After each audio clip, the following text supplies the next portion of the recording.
몸을 보면 몸속을 알 수 있습니다. 몸의 발생과 소멸, 외적인 아름다움, 신기한 내장 기관들은 이미 수백 년 전부터 우리 인간들의 호기심의 대상이었습니다. 몸은 놀라운 기능을 하다가 어느 날 죽습니다. 해부학은 오래전부터 유관적 관찰을 통해서 인간의 몸 안에서 일어나는 비밀스러운 일들을 밝히고 이해하려 노력해왔습니다.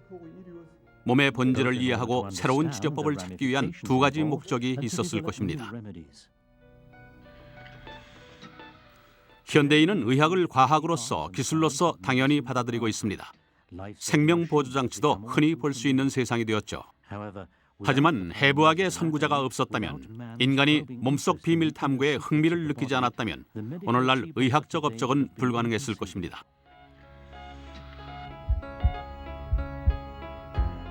인간을 재발견한 것은 르네상스였습니다. 인체의 겉과 속에 대한 레오나르도 다빈치의 연구를 보면 그가 얼마나 해부학에 관심을 가졌는지 알 수 있을 뿐 아니라 당시 해부가 공개적으로 시행되었다는 것도 알게 됩니다. 해부학자들은 인체의 수수께끼를 더욱 깊이 파헤치기 시작했습니다.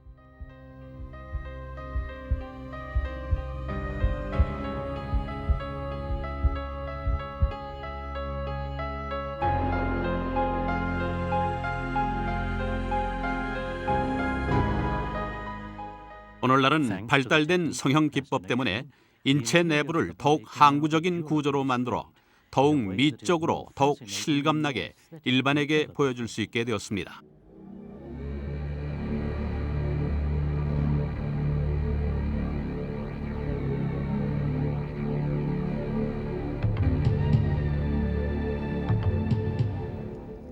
이 전시회는 르네상스 정신으로 교육을 위해 마련된 것입니다. 그러나 전통적 의미의 예술 작품은 아닙니다.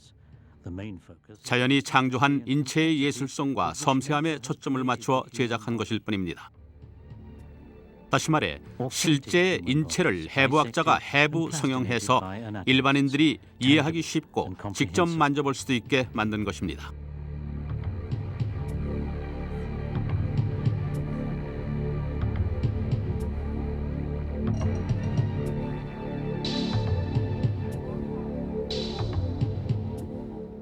판성형 기법을 이용하면 인체의 횡단면들을 볼 수 있습니다. 조직을 겹겹이 들쳐 살펴보면 장기의 위치와 개인 차이까지 선명히 드러납니다. 이 두 가지 지식은 컴퓨터 X선 단층 촬영 영상을 해석하는 데도 절대로 필요합니다.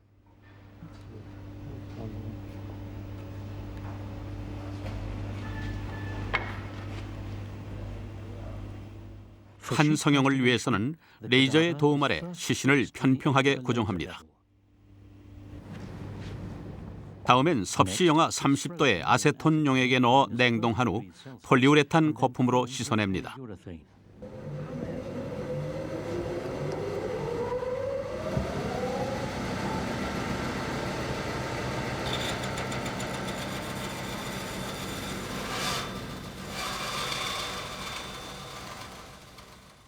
마지막으로 매우 정교한 톱날로 인체를 밀리미터 두께의 얇은 슬라이스로 자르게 됩니다.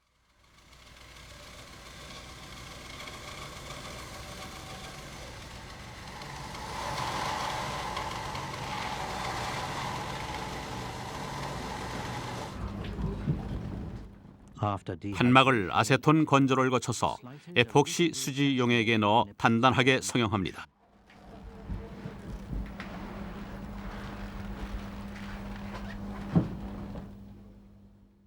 성형술의 용도는 여러 가지가 있지만 지금까지 개발된 중합체는 불과 20여 가지뿐입니다.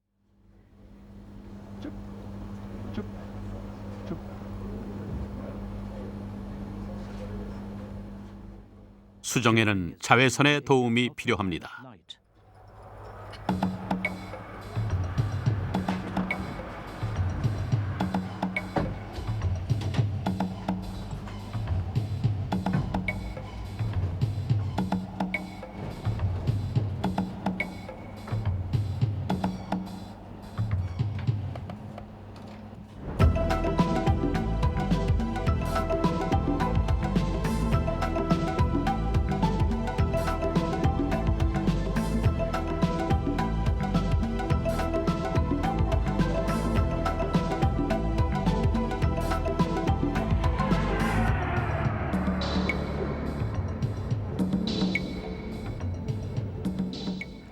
전신 표본은 신체 구조의 각 분야를 대변하고 있습니다.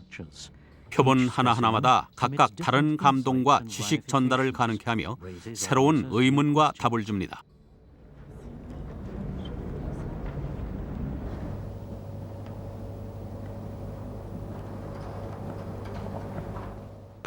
전신 성형 표본을 완성하는 데는 몇 주일이 걸리며 공개를 하기 전까지 세심한 확인과 수정이 필요합니다. 왜냐하면 완성된 표본은 일반에 전시되거나 의대생을 위한 교육 자료로 이용되기 때문에 그만큼 정확성이 요구됩니다.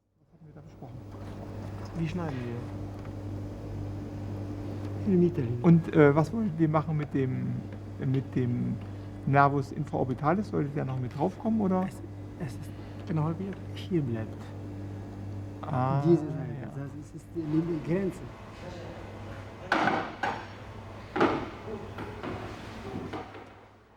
성형을 하기 위해서는 먼저 해부를 해야만 합니다.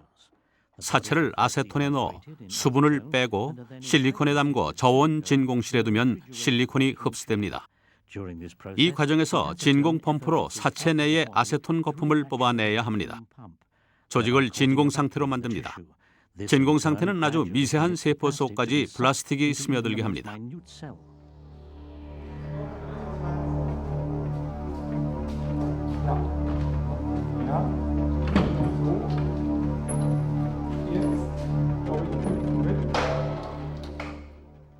진공 주입 과정이 끝나고 나면 표본을 우리가 원하는 자세로 바로잡습니다. Ob wir das nochmal probieren, indem wir den Hals nochmal den Kopf nach hinten. Zusammen Ja, ja, wenn das ginge, ja. 자세를 정한 후 모든 해부학적 구조들, 신경과 혈관에 이르기까지 정확한 위치에 고정시켜야 합니다. 이때는 밧줄이나 철사, 기포솜, 바늘 등의 도구를 사용해서 교정을 반복합니다. 이것이야말로 전략과 정밀한 계획이 필요한 지적이고 예술적인 설계라고 할 수 있을 겁니다. 전체 이미지의 조화와 해부학적 정확성을 위해서 완성의 순간까지 교정의 교정을 거듭합니다.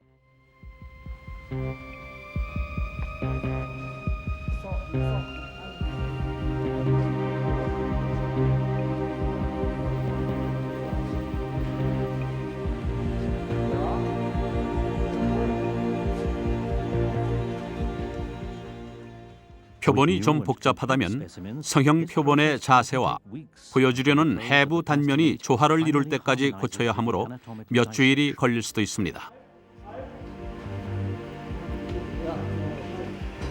Ja, hoch genug, jawohl. Die ist da rein schwarz, ja? Ja, halt zu viel. Gut, ja. Noch. nein, 29 runter. Nochmal die 22 und die 13 runter, beides gelb. 전신 성형 제작에는 보통 8개월에서 1년까지 걸립니다. 말을 탄 기수는 3년에 걸쳐 만든 어려운 작품이었습니다.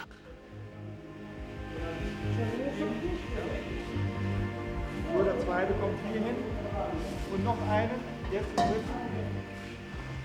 성형술의 마지막 단계는 밀폐된 방에서 가스와 열을 이용해 이루어집니다. 모든 조직을 영구히 고형화하는 것입니다.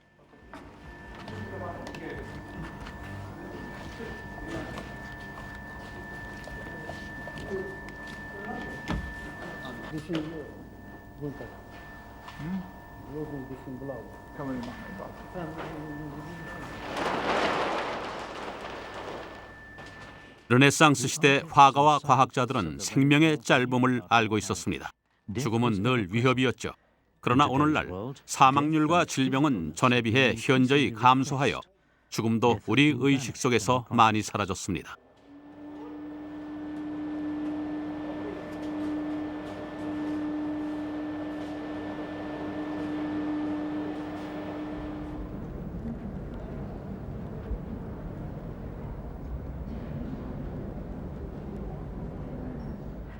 해부된 시신과의 만남은 감동적인 경험이 될 것입니다.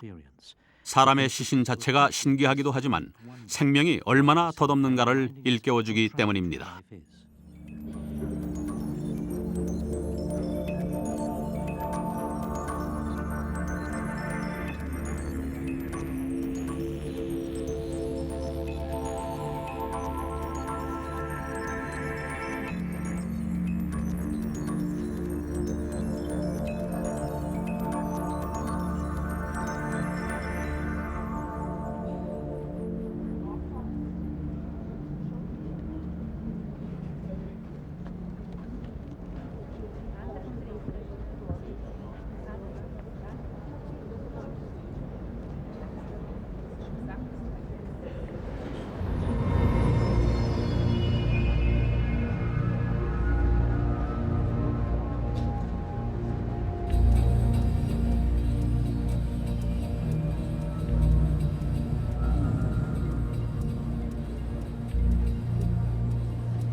여기는 인체의 신비전 전시회장입니다. 인체의 신비를 둘러보시면 여러분은 건강한 몸과 병에 걸린 몸의 차이를 눈으로 보고 확인하실 수 있을 것입니다.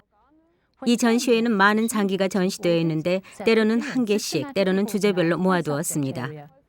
관람객은 장기의 기능과 흔한 질병을 알 수 있으며 마지막으로 우리 몸의 해부학적 구조와 각 기관이 모여서 수행하는 복잡한 기능을 깨닫게 될 것입니다. 이곳에 전시된 신체는 실체입니다. 의학도나 일반인을 교육하는 목적으로 자신의 몸을 사후에 성형해도 좋다고 동의한 분들이죠. 그분들의 숭고한 희생이 없었다면 이런 전시회도 불가능했을 것입니다. 이 전시회의 특징은 성형 기법을 이용해서 표본을 거의 실제에 가깝게 복원했다는 것입니다. 성형 기법 덕분에 표본을 오랫동안 보존하는 일이 가능했고 나아가 내부를 더 잘 들여다볼 수 있게 인체의 자세를 바꿀 수도 있었습니다. 플라스틱이 매우 안정된 첨가 조직 역할을 했기 때문입니다. 따라서 여기 전시된 표본들의 일부는 똑바로 서 있으며 마치 살아서 움직이는 듯합니다.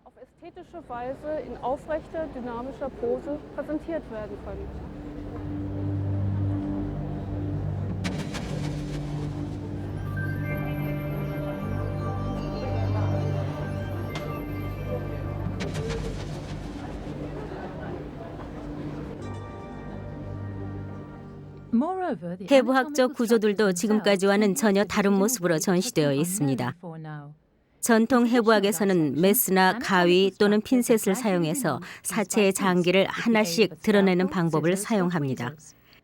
처음에는 피부, 다음엔 피하 지방 조직을 제거하고 다음엔 상부의 근육들, 그리고 하부 근육을 제거하면 뼈가 드러나게 되는 시기였죠.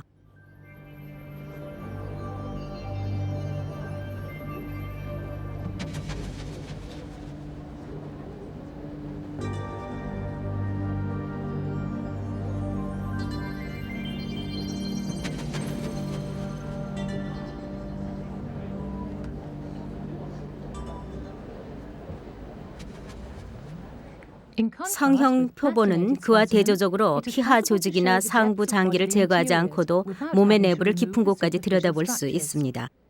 단지 각각의 부위 사이에 인공적인 공간 물질을 삽입할 뿐입니다. 문이나 서랍을 열듯 안을 보는 것이죠. 물론 때로는 조직을 여러 방향의 빈 공간으로 끌어올리기도 하고 일정한 높이로 맞추어 놓기도 합니다. 이런 해부 기법을 쓰면 지금까지 보지 못한 전망과 정보 획득이 가능해집니다.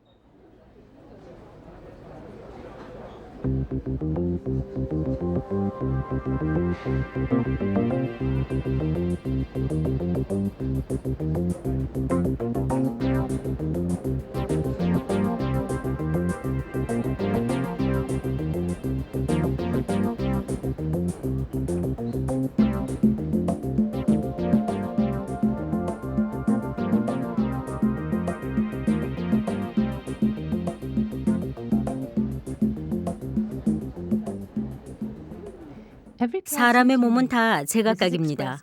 겉으로 보이는 모습이 사람마다 다 다르듯이 사체들도 절대 똑같은 법이 없습니다.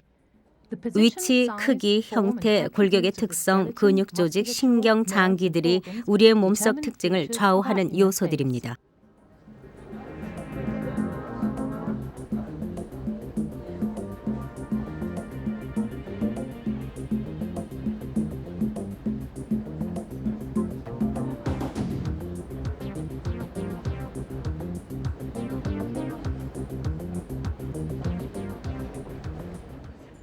이렇게 오묘한 해부학적 특성을 모형으로는 절대 표현할 수 없습니다.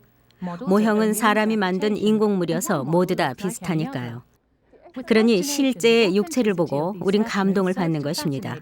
인간의 모습이 경이로운 자연 자체라는 것을 깨닫기 때문이죠. 이 전시회는 사람의 몸속 얼굴을 보여주고 있습니다.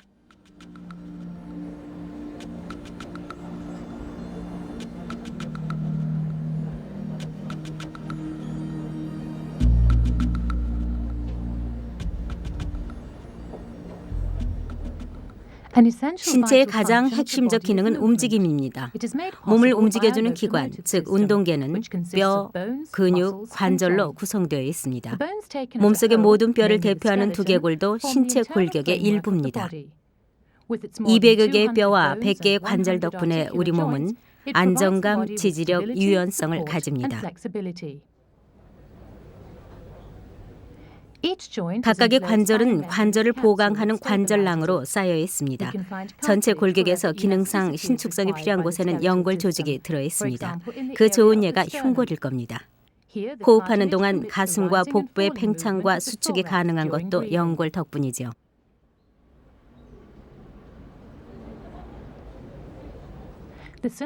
관절의 표면이 연골로 덮여 있는 것은 마찰을 줄이기 위해서입니다.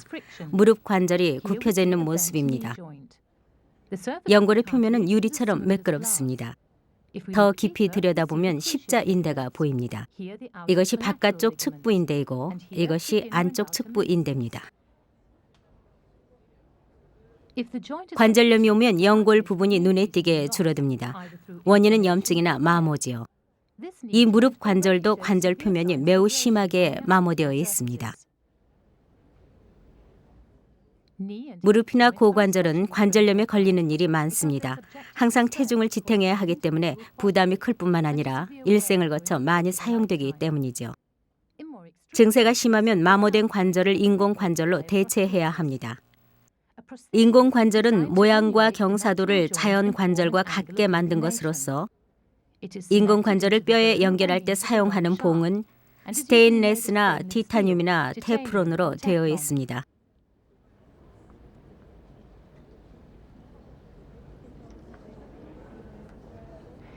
거의 대부분의 뼈는 피질이라고 하는 단단한 외부 물질과 작은 기둥이라는 스폰지 뼈로 되어 있습니다. 소주는 물리적 필요에 따라 형성되는데 압력과 수축 정도에 따라 팽팽한 줄을 만듭니다. 이런 구조 때문에 뼈는 매우 안정되어 있으면서도 가벼울 수가 있는 것입니다. 인간의 뼈는 모두 합쳐서 10kg밖에 안 됩니다. 그럼에도 불구하고 뼈 무게의 4.5배, 즉 450kg의 철근 콘크리트보다도 더 강합니다.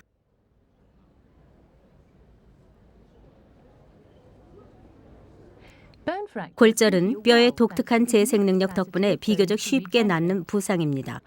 그러나 제대로 치료하려면 뼈가 움직이지 못하게 고정시켜 뼈를 사용하지 않아야 합니다.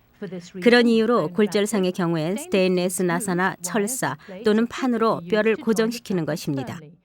이 표본처럼 말입니다. 수술하는 동안 연저직을 뼈로부터 분리할 때도 연착기를 이용합니다.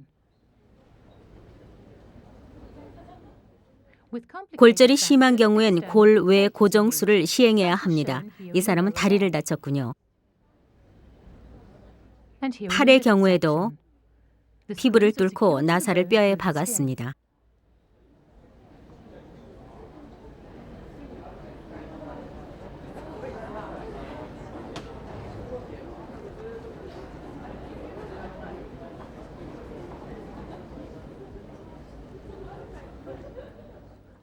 오른쪽 흉부에 심박 보조기가 달려 있습니다.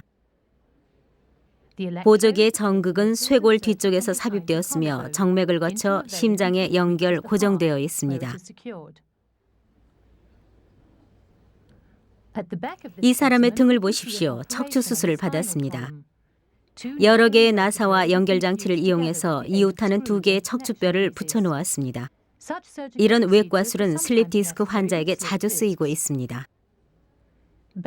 뼈의 질병은 전체 조직에 영향을 미칩니다. 이것은 대개의 경우 유전적 결함 때문에 뼈 형성이 잘못된 심한 기형 골격인데 내장 기관들은 기형적 흉곽에 맞추어 이상하게 자리를 잡거나 부풀어 오릅니다.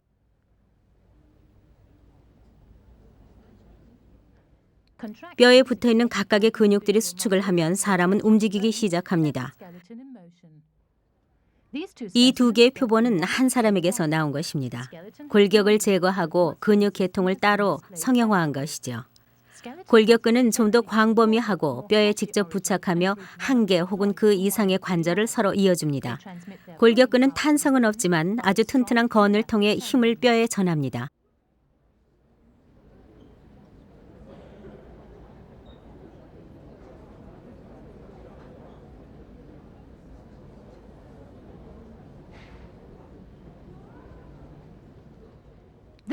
이 표본은 운동계의 두 가지 계통을 따로 분리해서 성형한 것입니다.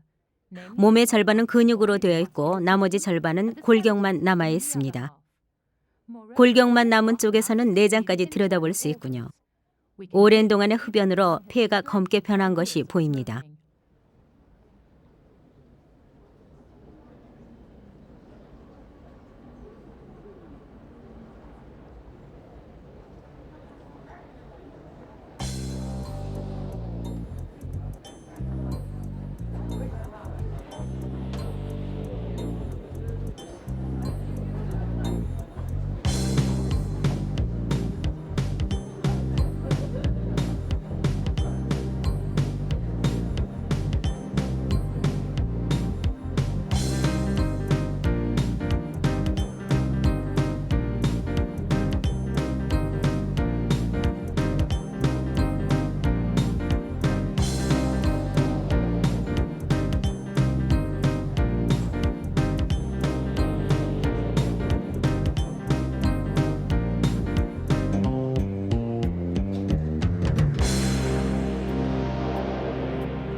섬세한 신경 섬유망은 머리부터 발끝까지 퍼져 있습니다. 신경 섬유는 몸의 기능을 점검하고 감독하는 일을 합니다.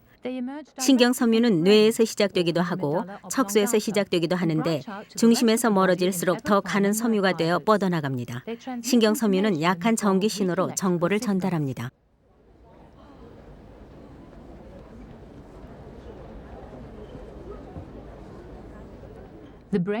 뇌는 그 사람의 생각과 동작 거의 모두를 관장하는 신체의 주조종실입니다.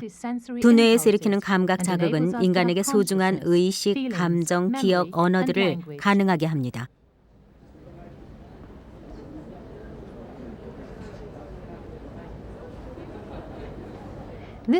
전시회장에는 체스판 앞에서 생각하는 사람의 모습이 있습니다. 각 계통이 어떻게 연결되는가를 보여주기 위함이죠. 이 자세는 이 성형 표본의 특징을 아주 잘 드러내줍니다. 물론 해부학적 존재 가치도요. 의도적으로 약간의 치장을 했다는 것은 인정합니다. 우리는 이 표본이 보는 이들의 가슴과 감정에 호소해서 더 다가가 주기를 원했기 때문입니다. 지식만이 아니라 자연에 대한 깨달음을 주는 것이 전시회의 목적입니다.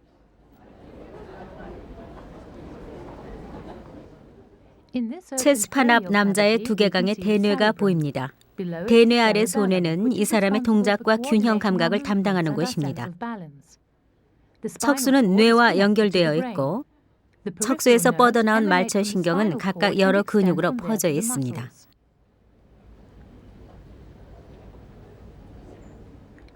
척수를 따라 내려가 봅시다. 청골신경이 다발을 이루며 좌골신경을 형성합니다. 거기서 다시 장골로 이어지며 허벅지 뒤쪽을 따라가다가 가지를 치며 무릎 뒤에 오금에 닿습니다.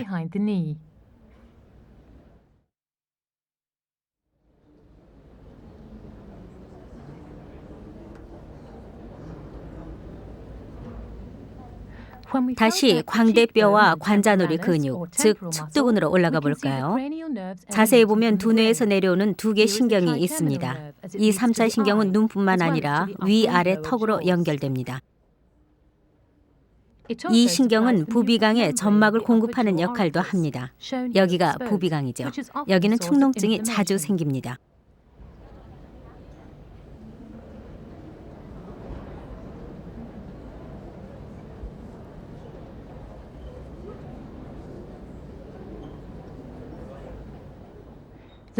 뇌는 껍질 속의 호두처럼 두개강 안에 잘 들어있어서 외부로부터의 물리적 충격을 별로 받지 않습니다. 두개강 바로 아래에 있는 것이 두뇌 피질인데 구불구불하게 요철을 이루면서 하얀 수질과 연결되어 있습니다. 뇌를 횡으로 잘라보면 회색으로 보이는 대뇌 피질과 기저핵이 백색 질과 확실하게 구분됩니다. 회색으로 보이는 물질은 뇌로부터 자극을 내보내는 신경세포들이고 백색 물질은 신경섬유로 이루어진 신경 조직입니다. 뇌 속의 뇌실에는 뇌척수액이 들어있고 매우 복잡한 시스템으로 움직입니다. 이곳이 뇌량이고 그 아래로 오른쪽 측뇌실이 있고 그 아래가 제3, 제4 뇌실입니다. 수액은 뇌가 큰 충격을 받았을 때 충격을 흡수하는 역할을 맡고 있습니다.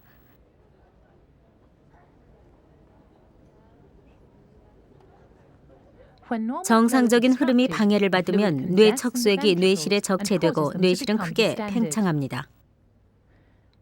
아기의 경우엔 뇌척수액의 순환장애 때문에 두뇌가 비정상으로 커질 수도 있습니다. 어릴 때는 두뇌의 봉합선이 아직 남아있기 때문이죠. 이런 것을 수두증이라고 부릅니다. 뇌척수액의 흐름을 방해하는 원인으로는 선천성 기형 또는 염증이 있으며 이 경우처럼 종양도 있습니다.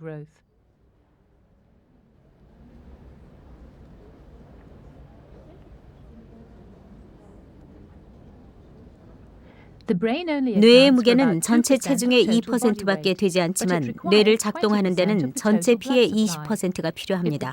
그런 만큼 뇌로 흐르는 피의 흐름이 10초만 차단된다고 해도 우리는 의식을 잃게 되죠. 이 뇌에는 뇌졸중으로 인해 큰 출혈이 생겼습니다. 뇌실 물질에 피가 스며들었고 관련 부위가 뇌졸중의 영향을 받으면 이상이 나타나기 시작합니다. 말을 못하거나 마비가 일어나죠.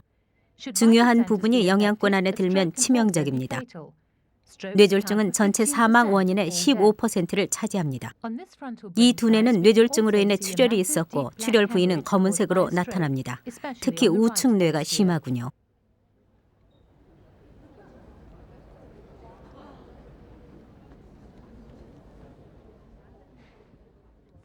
우리 몸 가운데는 두 개의 커다란 공간, 즉 흉관과 복강이 있고 내장은 그 속에 들어 있습니다.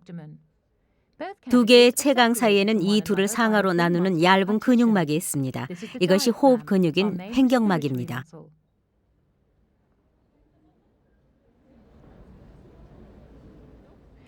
흉곽에 들어있는 장기들입니다. 좌우 두 개의 폐와 기관, 즉 트라키아와 혈액이 드나드는 중심인 심장이 가운데 자리합니다. 횡격막 아래쪽으로는 오른쪽에 간이 있고 왼쪽에 위가 있습니다. 위는 절개되어 있군요. 위 아래에 소장, 소장을 둘러싸고 있는 대장이 보입니다. 뒤로 돌아가 보면 비장과 두 개의 신장 그리고 뇨관이 보입니다. 심장의 주동맥인 대동맥이 척추 양쪽으로 나란히 뻗어 있습니다. 역시 열려 있는 상태입니다.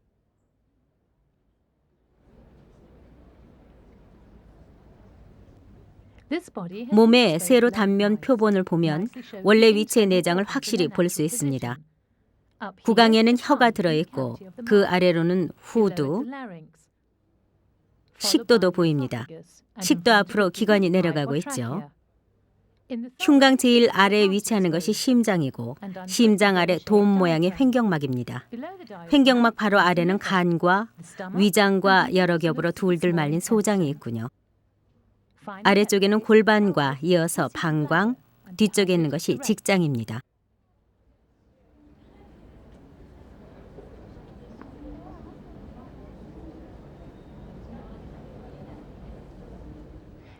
인체의 장기들은 신진대사를 통해서 우리 몸이 활동할 수 있게 해줍니다. 폐를 통하여 받아들이는 산소는 각 장기에서 영양분을 에너지로 바꾸는데 꼭 필요합니다. 공기는 후두와 기관을 통해서 폐로 들어갑니다.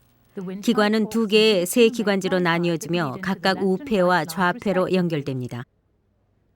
여기에서 기관은 나무가지 같은 작은 가지로 나뉘어지고 가지 끝에는 폐포라는 작은 주머니가 달려 있습니다. 폐의 횡단면을 보면 자세히 보일 겁니다.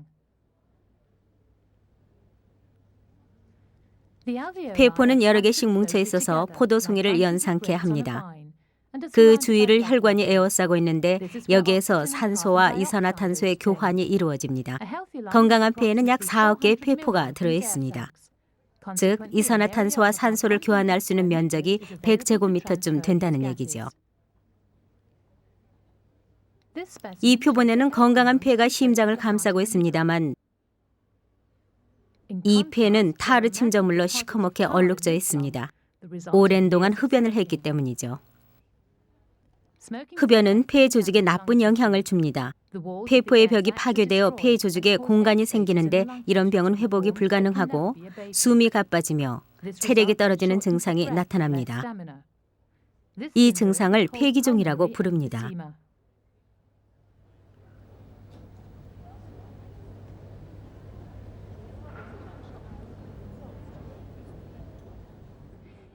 흉곽의 횡단면에서도 폐에 심한 타르 침착 현상이 보입니다.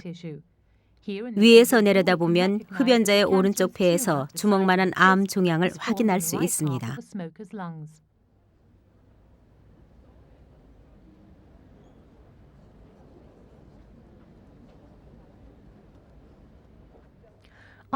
산소를 몸 전체로 보내는 것이 심장의 역할입니다. 심장은 속이 빈 근육인데 끊임없이 혈관에 피를 흐르게 합니다. 한 번에 70ml의 피를 펌프질하니까요. 1분에 70번 심장이 뛰고 운동을 하거나 달릴 때는 더 빨라집니다. 인간의 평균 수명을 75세로 보면 심장은 평생 25억 번이나 뛰는 것입니다. 심장을 종단하면 4개의 방이 한꺼번에 다 보입니다. 근육으로 된 좌심실과 그 옆이 우심실입니다. 왼쪽의 2개의 방은 심방이라고 합니다. 좌심실은 온몸의 순환계로 피를 펌프질해서 보내고 오른쪽은 폐로 보냅니다. 심실과 심방 사이에는 심장 판막 같은 방실판이 있어서 피가 역방향으로 흘러들어가는 것을 막아줍니다. 이 심장은 승모판이 인공 판막으로 대체되어 있습니다.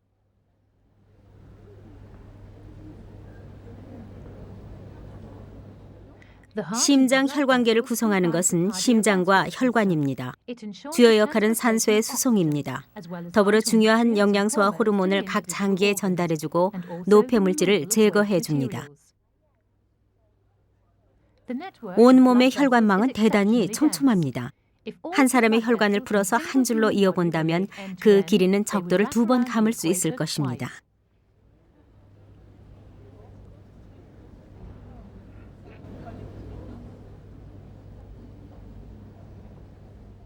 심근에 산소와 영양분을 공급해주는 혈관을 관상동맥이라 부르는데 노란색으로 염색된 혈관이 왼쪽 관상동맥, 빨간 것이 오른쪽 관상동맥입니다. 동맥 속 피의 흐름이 방해를 받으면 관련 근섬유들은 피를 공급받지 못해 결국 죽고 맙니다. 이런 것을 심근경색 또는 심장마비라 하죠. 괴사한 근육세포는 결합조직으로 이루어진 흉터로 점차 변해갑니다. 이곳 심점, 즉 심장 꼭대기가 그런 경우죠. 영향을 받은 부분의 벽은 얇아져서 이것에서처럼 흰색을 띱니다. 경색의 경우에는 심벽이 찢어질 수도 있습니다. 심장의 횡단면을 보십시오. 이때 상당량의 피가 심막으로 빠져나가는 일이 종종 발생하고 그것이 심장을 압박하여 사람은 사망에 이르는 것입니다. 이것이 복대 동맥 내부입니다. 안쪽 벽을 볼 수 있게 벌려놓았죠. 부드러운 면의 작은 구멍들은 가지를 친 소동맥들의 자리입니다. 어린 사람의 동맥 같군요. 그와 반대로 이 복부 동맥의 내벽은 심각한 동맥 경화 증세를 보이고 있습니다. 장골 동맥 자리에 인공 혈관이 보입니다.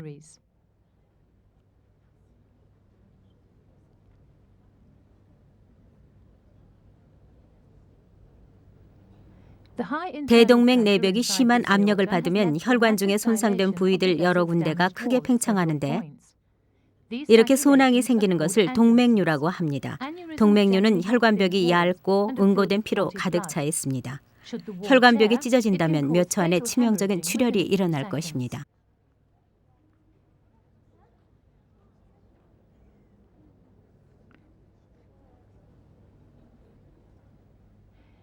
우리 몸은 생명을 유지하고 기능을 수행하기 위해 소화기관을 통해 흡수한 영양분을 필요로 합니다.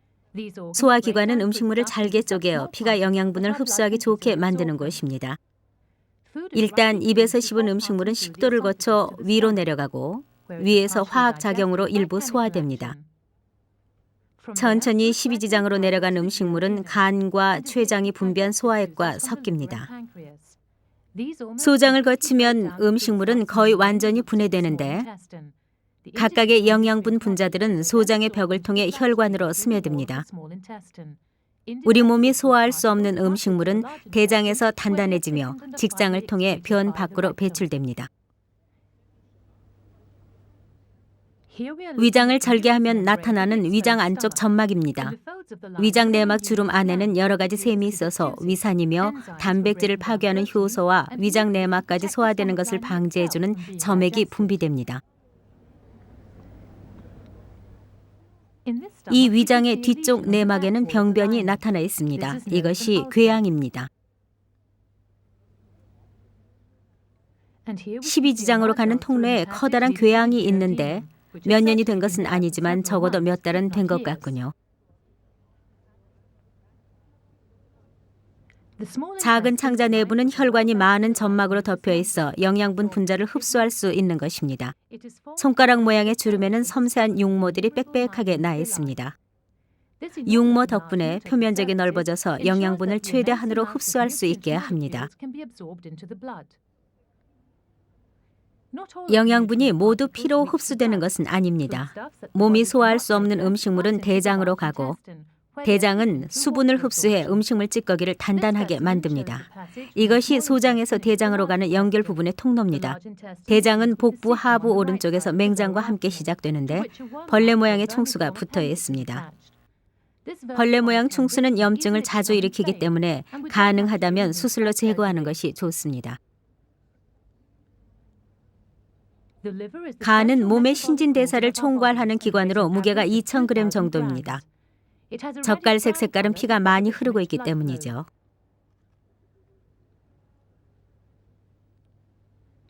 그와 대조적으로 이 간은 크기가 매우 크고 즉 부어있고 지방 침전물 때문에 색깔이 흐립니다. 지방간은 알코올이 원인으로 간 손상의 초기 단계입니다. 지나친 알코올 섭취로 간이 영구적으로 손상되면 간 경변이 되기 쉽습니다. 이 경우 파괴된 간세포들은 주변 조직 반흔으로 변화합니다. 아직 기능이 남아있는 세포들이 작은 섬이나 결절 모양을 형성합니다. 이와 같은 간 경변은 지방간과 달리 치료가 불가능합니다.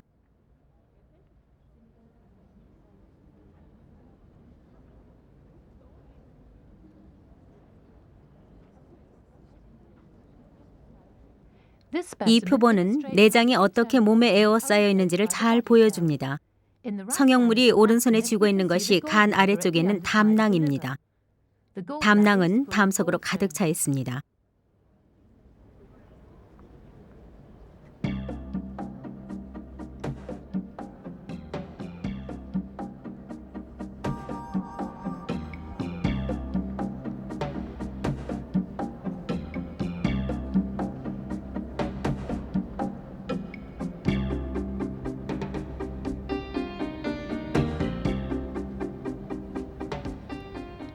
이 사람은 해부학적으로 특이한 경우입니다.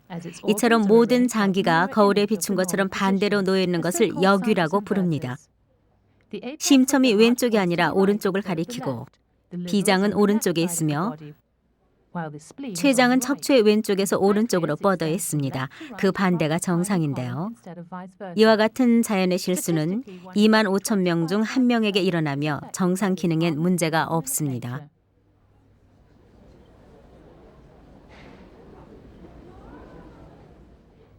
비뇨기와 체내 생식기 역시 내장 기관에 포함시키고 있습니다. 이 두 가지를 비뇨생식기로 통합해 부르고 같이 다루는 것은 두 가지가 해부학적으로나 기능적으로 밀접한 관계가 있기 때문입니다. 척추 양쪽에 자리 잡은 신장입니다. 신우, 즉 콩팥 깔때기가 뇨관으로 연결되는 것이 보이시죠? 곧장 내려간 요관은 골반강에 있는 방광으로 연결됩니다.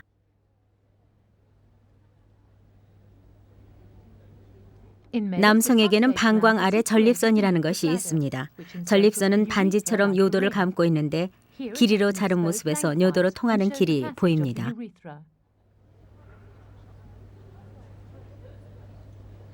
전립선은 나이가 들면 팽대되는 경향이 있어서 요도를 압박하고 가끔 배뇨에 문제를 일으키기도 합니다.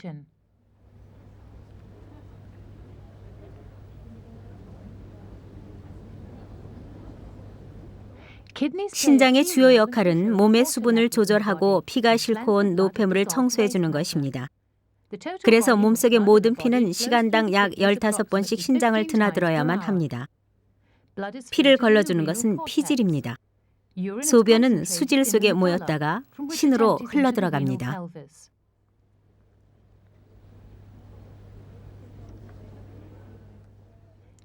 심각한 기능 장애를 일으키는 신장 질환은 대단히 많습니다. 이 신장에는 낭종이 많이 퍼져 있고 무척 부어 있습니다. 두 가지 증상 모두 유전적 질환입니다. 그와 반대로 이 신장은 만성적 감염 때문에 심하게 퇴화되었습니다. 이런 것은 심각한 병이어서 혈액투석이나 신장 이식을 해야만 생활이 가능합니다. 여성 생식기관은 대부분이 몸 안에 들어 있습니다. 2개의 난소와 2개의 나팔관 그리고 자궁이죠. 한 달에 한 번씩 난소 안에서 난자가 성숙하여 깔때기 모양 나팔관 끝에 머물러 있습니다. 수정은 보통 자궁으로 가는 길에서 이루어지고 수정이 되면 난자는 자궁의 점막에 착상을 합니다. 이 표본은 여성의 생식기관을 따로 분리해서 전시한 것입니다. 가운데 자궁이 보입니다. 횡단하여 잘라 열어놓았습니다. 자궁 양쪽으로 나팔관과 난자가 보이는군요.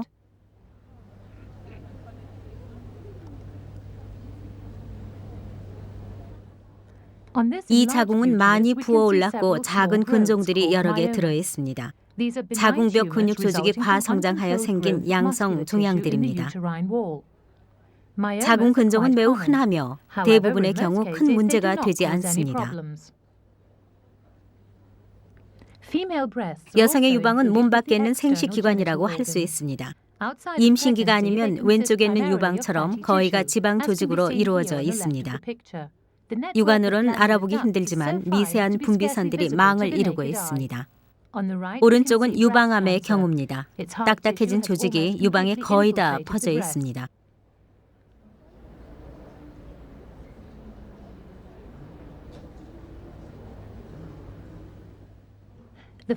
신체의 기능을 잘 이해하려면 장기간의 상대적 위치를 알아야 하기 때문에 이해가 쉽도록 이와 같이 일련의 투명 박편을 만들었습니다. 각 장기와 조직들이 필름이 돌아가듯 연결되기도 하고 겹쳐 보이기도 해서 전통적인 해부에서 문제가 되는 이웃 장기와의 상대적인 위치 바꿈이 없습니다.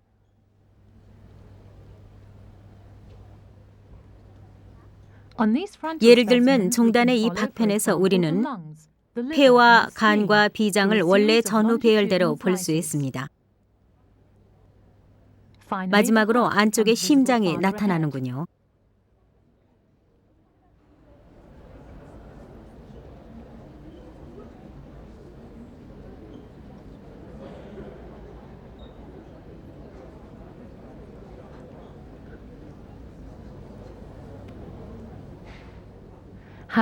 병에 걸린 장기도 투명 박편을 통해서 보면 선명하게 차이가 드러납니다. 악성 피부암의 일종인 흑색증 환자입니다. 여기 3곳이 종양입니다.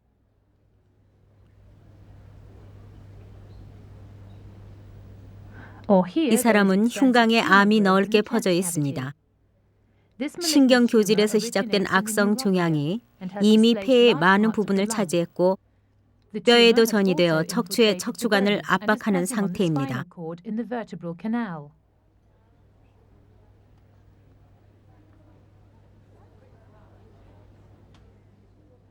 종양 제거 수술 때 봉합한 흉터와 상처가 그대로 보입니다.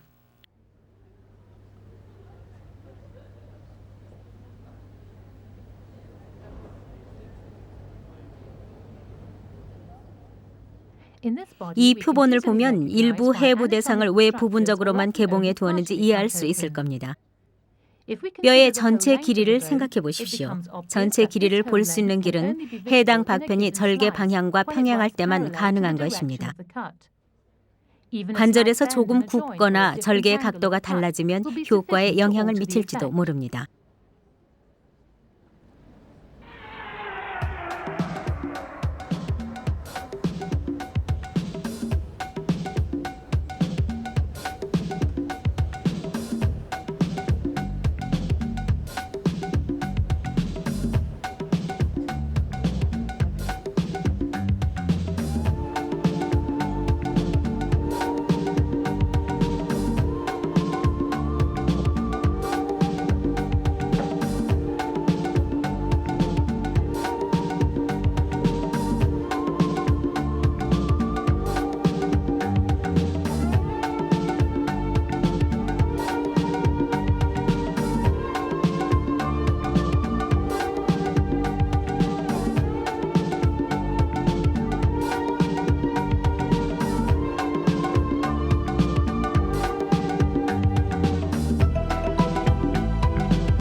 이 표본들에서 보면 장기나 조직을 완전히 제거하지 않았습니다. 오히려 일부는 입체적으로 튀어나와 있습니다. 자연히 옆에 박편에는 그 부분이 공간으로 처리되어 있습니다. 빈 공간은 빠진 장기의 위치, 형태, 크기를 말해줍니다.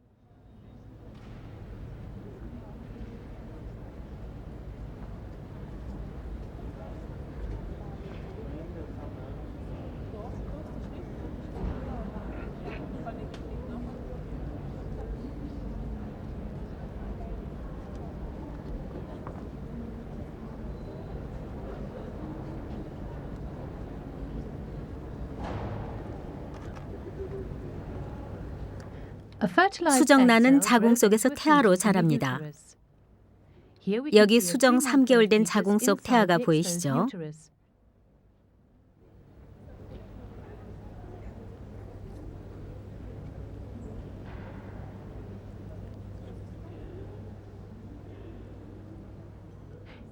태아는 임신 기간 동안에만 자궁에 생기는 태반을 통해 모체로부터 영양분을 공급받습니다. 태아는 배꼽으로 영양을 섭취하는 것입니다.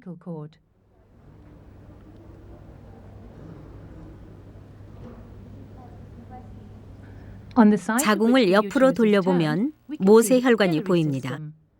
영양분과 산소의 교환이 이루어지는 곳이죠.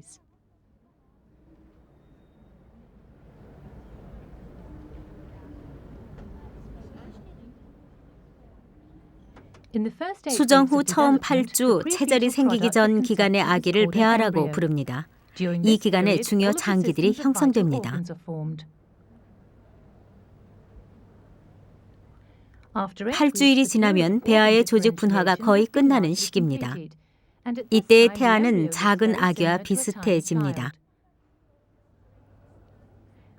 조직 분화기는 아기의 성장에 매우 중요한 시기여서 이때 단 하나의 세포가 비정상으로 발달하기만 해도 아기에게 심각한 기형이 발생할 수 있습니다. 그 예가 샴 쌍둥이입니다. 세포 분열의 초기 단계에 세포 혹은 세포군이 불완전 분열을 했기 때문에 생기는 현상이죠. 샴 쌍둥이의 생존 확률은 중요 장기에 두 아기가 얼마나 공유하고 있느냐에 달려 있습니다.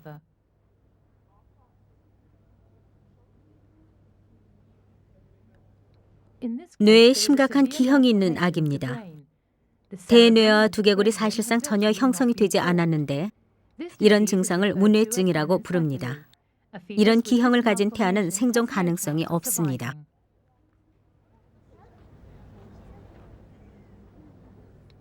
이 태아는 흉부와 복부 벽에 결함을 갖고 있습니다.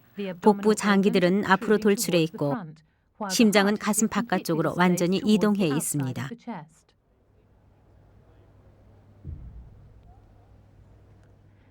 배아기가 지나고 나면 그 이후의 발달 단계 특징은 성장과 장기의 성숙이라고 말할 수 있을 것입니다. 이 기간의 아기를 태아라고 부릅니다. 4개월이 되면 간, 췌장, 장, 신장이 모두 발달해 있고 머리와 손톱도 자랍니다. 5개월째는 신경계가 성숙되고 어머니는 태아의 움직임을 느낍니다. 7개월이 지나면 조산을 한다 해도 아기가 생명을 잃지는 않습니다. 마지막 2달간 태아는 체중과 키가 클 뿐이니까요.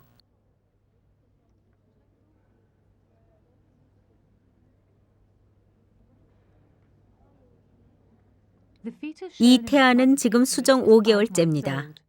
크기는 17cm이고 벌써 엄마의 배를 밀어내기 시작했습니다.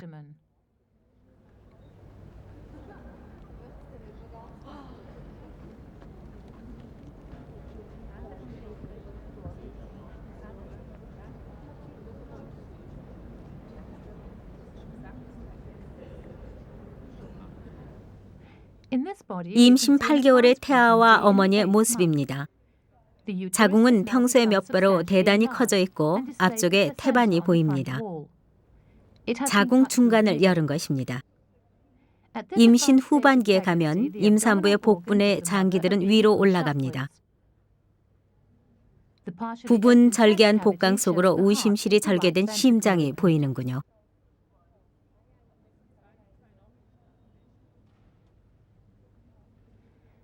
새로운 생명으로 우리의 여행은 끝납니다. 죽음과 생명은 이렇게 영원히 순환합니다.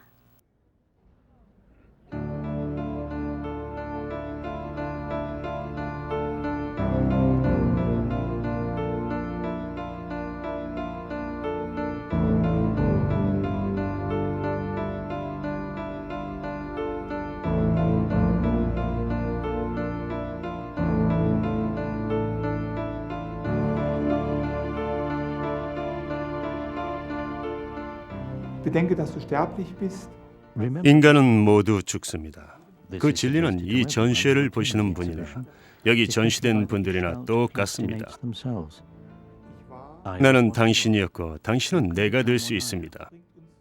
여기에 몸을 기증하신 분들은 살아생전에 의식이 있을 당시에 다음 세대에게 해부학적 지식을 전하는 데 동의해 주신 분들로서 그분들에게 다시 한번 머리 숙여 감사를 드립니다.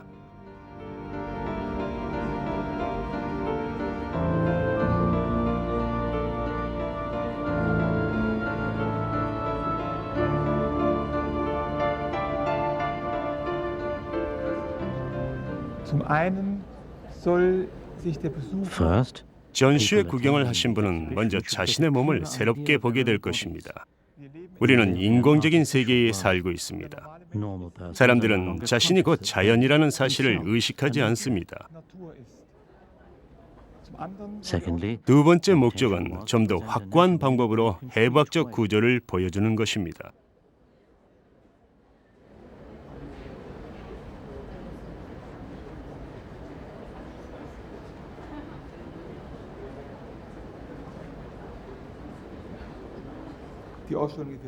이 전시회는 과학보다는 교육을 위한 겁니다. 전시회를 보신 분은 인간이 얼마나 나약한 존재인가를 깨달으실 겁니다. 그것이 곧 교육입니다.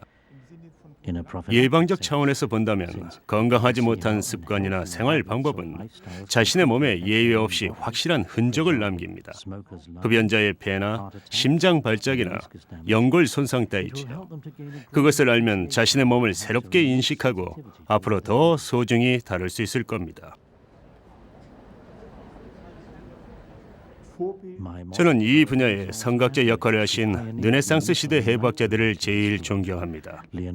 레오나르도 다빈치와 안드레아스 베살리우스입니다. 모든 사람이 몸의 바깥쪽의 아름다움을 주목하고 바깥 지장에 몰두할 때 그분들은 인류가 생긴 이래 처음으로 인간 몸 속의 아름다움을 발견했습니다.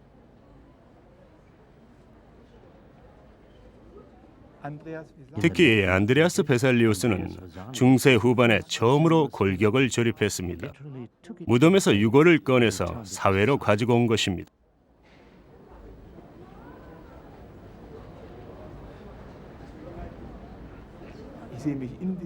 저는 그 전통을 이어받아 성형 기법의 가능성을 실험하고 있습니다. 성형술로 부드러운 조직까지도 고형화가 가능하게 된 것은 큰 소득입니다. 골격을 전시하는 것뿐이 아니라 근육과 내장까지 생생하게 보여드릴 수 있게 되었으니까요. 불완전한 표본은 이곳에 전시하지 않았습니다. 해부 기술을 이용해서 내장을 제거하는 일도 삼갔습니다. 오히려 저는 몸의 내부에 통찰력을 더했죠. 관람객은 안까지 볼 수 있습니다. 그것이 가능한 것도 제가 몸의 감마기와 내장 사이의 공간을 미리 들여다보고 그 가치를 미적, 교육적으로 평가를 내려서 그 부분들을 전개하고 문을 열듯이 개복하고 서로의 관계를 알 수 있게 돌려놓았기 때문입니다. 그 결과로 만들어진 표본의 이미지와 특이한 신체 자세들은 순전히 교육적으로 필요하다고 생각했기 때문에 그렇게 한 것입니다. 성형 기법은 미적이고 역동적이고 교육적일 때 성공하는 것입니다. 역동성과 미학성은 교육 효과를 높여주니까요. 베살리우스와 레오나르도 다빈치 역시 장인 정신으로 표본을 예술화했습니다. 제가 선보인 해부 기술은 곧 예술입니다. 저는 해부를 인간 내부를 미적 교육적으로 표현하는 예술이라고 정의하고 싶습니다. Die Anatomen 중세 후기의 해부학자들은 오토프시아, 즉 눈으로 직접 보는 행위를 과학의 기초라고 말했습니다. aller Wissenschaft gemacht. Der Laie hat 일반인들은 실제의 몸을 보고 싶어 했고 그것을 이해할 줄도 알았습니다. 모형은 서로가 다 유사하지만 여기 전시된 진짜 인간 표본들은 그분들 개인 인생의 일기장입니다. der Laie hat ein Recht. 일반인도 인간의 몸을 볼 권리가 있습니다. 인체를 보아야만 해부학을 이해할 수 있고 몸에 깃든 자연과 그 진정한 의미를 이해할 수 있을 겁니다. Ihn im wahrsten Sinne des Wortes 이 전시회는 일반인을 위해 준비한 것입니다. 오늘날은 대중이 의사의 동업자라고 생각하기 때문입니다. 의사의 동업자이므로 그들에게도 인체에 대한 교육이 필요한 겁니다.